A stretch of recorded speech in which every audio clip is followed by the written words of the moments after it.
Vamos lá, questão 11. Na 11 ele fala bem assim, ele manda uma afirmação aqui. Toda função contínua,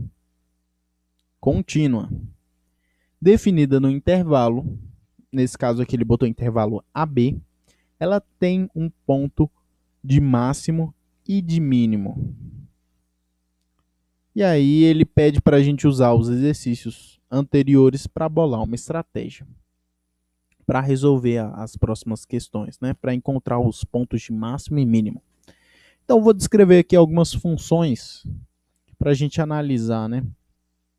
Vamos supor que eu tenho aqui, vou montar em gráfico mesmo, porque a gente consegue observar de uma forma mais fácil. Vamos supor que eu tenho uma função que seja nesse formato aqui, ó.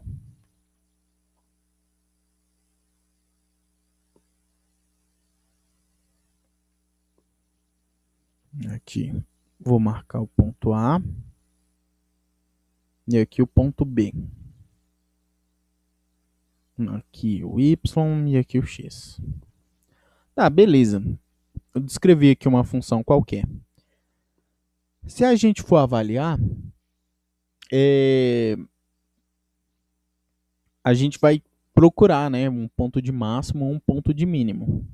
Aqui, exatamente nesse ponto aqui, existe um ponto de máximo local.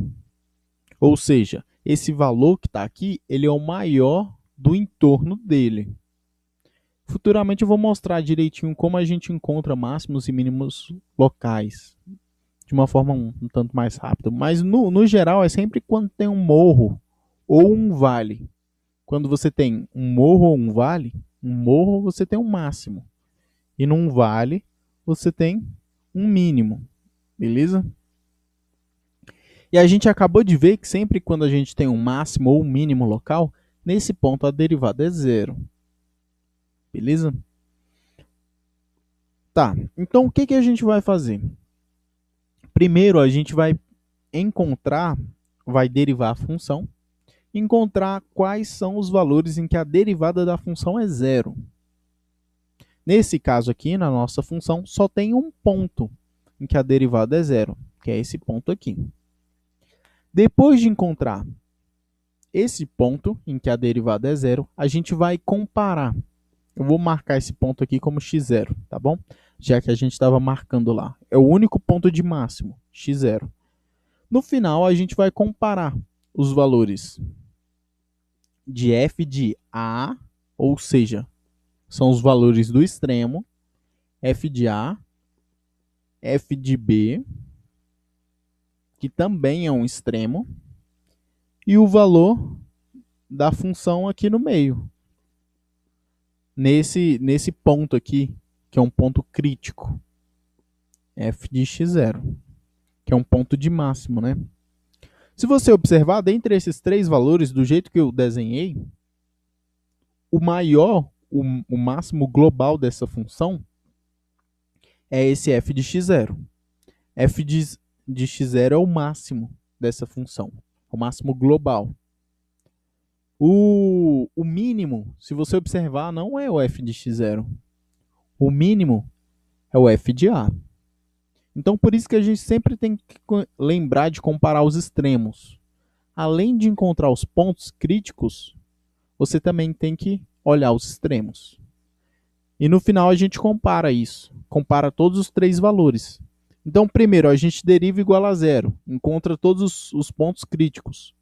Depois de encontrar todos os pontos críticos, a gente compara todos os pontos críticos e os extremos. E aí, o maior desses valores vai ser o máximo global. E o menor desses valores vai ser o mínimo global. Beleza? Então, a estratégia é bem simples mesmo. Então, vou botar aqui, primeiro,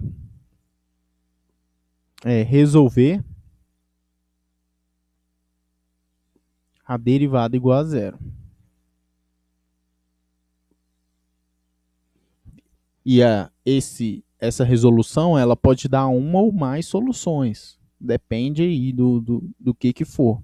Beleza?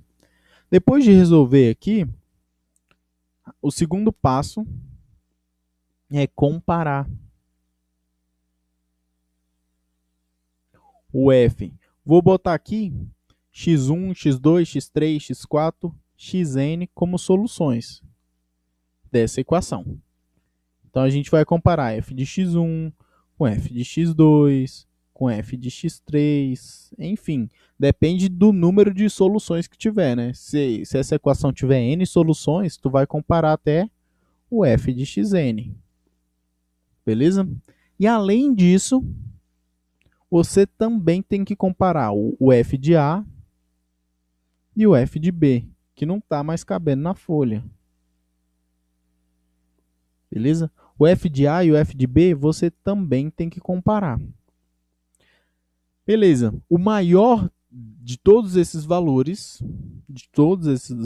aqui, vai ser o máximo global. E o menor de todos esses valores vai ser o mínimo global. Beleza? Então, bem simples. Vou botar aqui o terceiro. O maior dos valores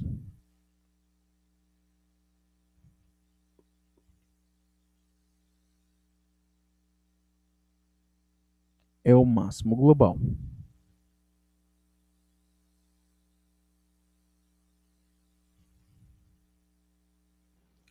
E o menor dos valores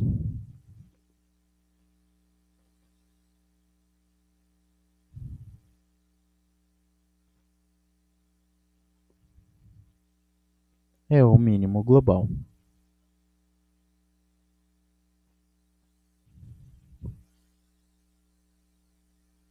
A gente vai usar muito isso, principalmente na próxima lista. Beleza? Então lembrar de comparar os extremos é importante.